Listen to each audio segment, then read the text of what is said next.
Welcome to Chillin' 101. We hope this video helps.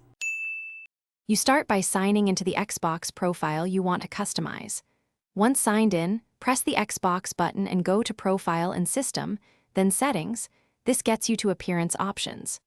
Make sure your image is accessible, either on a USB drive, uploaded to OneDrive, or on your phone ready for remote app transfer. You do this now so the console can detect the file type. Supported formats include common images, and organizing files ahead of time speeds the process.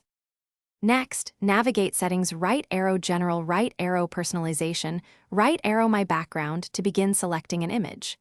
Choose Upload from USB if you plugged one in, pick OneDrive to fetch cloud photos, or use the mobile app to push an image. Once selected, the console shows a preview so you can check composition.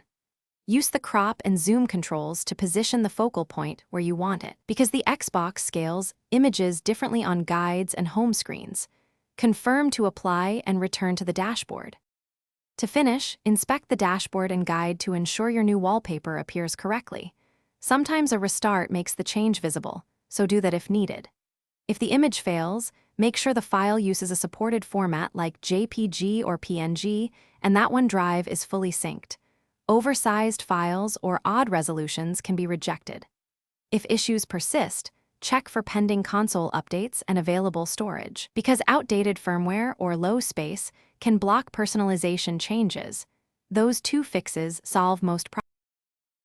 Thanks for watching. Consider subscribing if we helped you.